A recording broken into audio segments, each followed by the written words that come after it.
Okay, we've been following this comet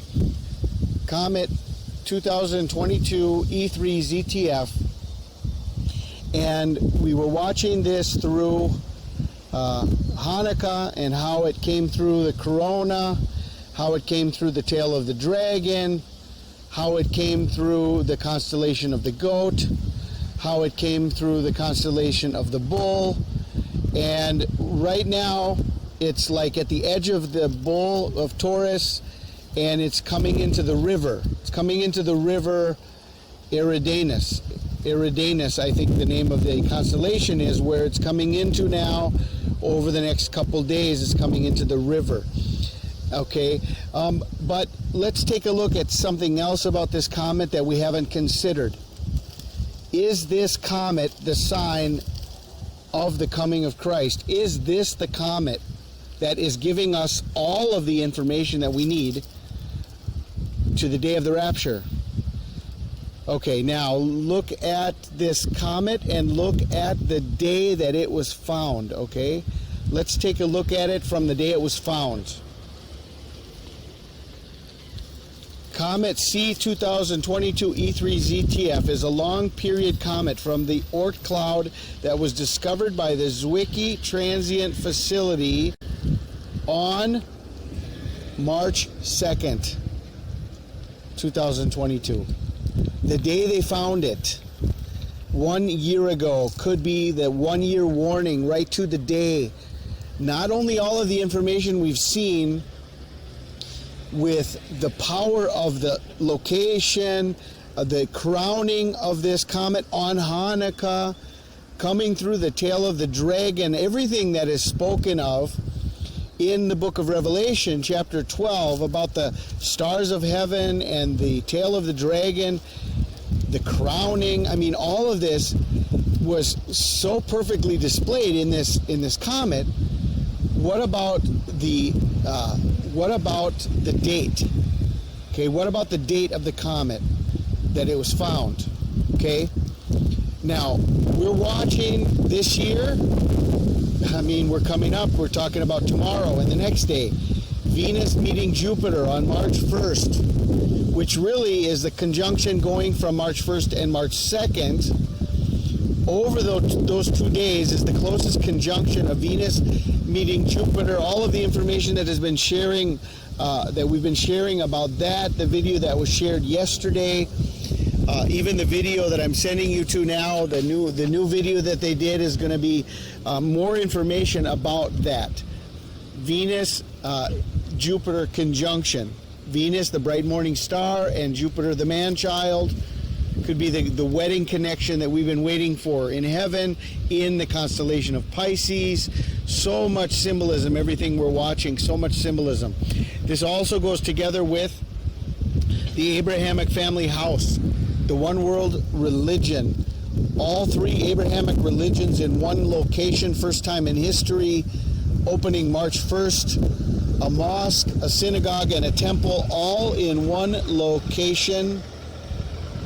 The three major religions of Abraham: Islam, Judaism, and Christianity, all together. Now, let's take a look at the location of Comet E3 ZTF on the day it was found. Let's take a look at the location.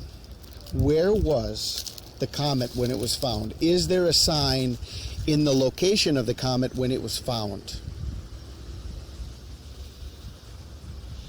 March 2nd, 2022, Comet E3 ZTF in the constellation of the Eagle.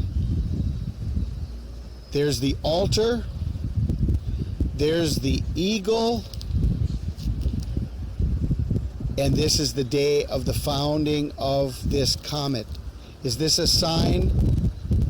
A 1 year warning to March 1st to March 2nd of 2023. The Venus-Jupiter conjunction, and the comet was found in the constellation of the Eagle. Everything we've been watching in Revelation chapter 12 talks about the crown. It talks about the dragon, the tail of the dragon, and it also talks about the eagle. This is another symbolism that comes up right in Revelation chapter 12. And to the woman were given 2 wings of a great eagle, that she might fly into the wilderness, into her place, where she is nourished for a time, and times, and half a time from the face of the serpent. And is March 1st, March 2nd our time, and this is also connected to the finding of the comet in the constellation of the eagle. And to the woman were given 2 wings of a great eagle, that she might fly into the wilderness, into her place, where she is nourished for a time, times, and half a time from the face of the serpent. Are you ready to fly, dear brothers and sisters? I believe this is our time. We are being given the wings of an eagle. I pray you guys are blessed. This is Steve Fletcher with the trumpet for my people, the sign of his coming revealed. Protests erupted throughout the Islamic world after the public burning of a Quran in Sweden last month. Prime Minister Ulf Kristersson said while the burning was deeply disrespectful, it was protected under freedom of expression. The Islamic State terror group on social media has called for revenge attacks on Christians worldwide. The Muslim holy month of Ramadan begins March 23rd, and last year's observance saw 42 ISIS terror attacks in just 3 days. The threat of ISIS has returned, and Western intelligence agencies are on the lookout for any signs of a terrorist attack. Security expert Eric Karen says that in the Middle East and Asia, ISIS never went away. They have approximately 16,000 fighters between Iraq and Syria. They control 6 million people in that region. They have franchises throughout the world. We're talking probably around 25 franchises throughout Africa and Europe and here in America. A recent United Nations report also shows the ISIS threat increasing. Terrorism expert Sargis Sengeri says while the U.S. had to defeat ISIS on the battlefield, that alone wasn't enough to stop the movement. You have to kill folks on the battlefield to take ground. You have to do that. But I don't think we ever fought against the ideology that really resonates between the 6 inches of people's foreheads. So it will continue to fight, and it will continue to take territory. It will continue to force individuals to either convert or basically, die in the process. Tina Ramirez with the humanitarian group Hardwired Global calls the resurgence of ISIS a nightmare for both Christians and Muslims in the Middle East. ISIS used to hold court in the ancient churches in the city of Mosul and sentence Muslims, Christians, others to death, to having their hands or legs chopped off. And then the women, thousands of women that we know who've been sexually enslaved. So the trauma that the entire community went through was horrific. ISIS is encouraging Muslims to use any method to kill Westerners, including trucks and nail guns. Karen believes the U.S. could be very vulnerable to a major terrorist attack. On the southern border, the northern border is wide open. We know that there's over 55 million shipping containers that come into America. Less than 2% are examined. We need to take the gloves off and understand that this threat's not going away. It's only increased in the last few years. The idea that they don't want to attack us again like a 9/11, but even bigger, is foolish. They want to destroy America. Dale Hurd, CBN News. Well, it's been the fundamental problem on the war on terror is that how do you declare war on a tactic? Terrorism is a tactic, but it's a tactic based on an ideology. And that ideology runs deep.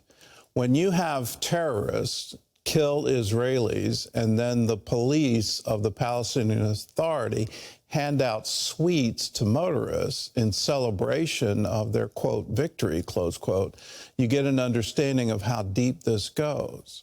With ISIS, it's, well, how good of a Muslim are you? And if you don't measure up to our version of Islam, well, then we're entitled to kill you. If you're an infidel, death is the easy way out, but more likely we're going to enslave all your women and treat them however we want, and we'll kill all your men. This is a war of ideas, and we're not really engaging in that. We find it so abhorrent to think that somebody actually thinks this way, but we're not engaging it. We're not standing up for women's rights in the Muslim world. We're not standing up for the rights of all faiths to live together in peace and in harmony. It's happened before. In Lebanon, before 1972, it was considered the jewel of the Mediterranean, a place where you could have all faiths come together, live in peace, and have a wonderful culture and a wonderful society. They got radicalized when the Palestinians moved in, and they've been at war ever since, and war with themselves. How do we bring peace? Well, it's the Prince of Peace we need to bring. We need to preach that this is the much better way to live, and let's show that in everything that we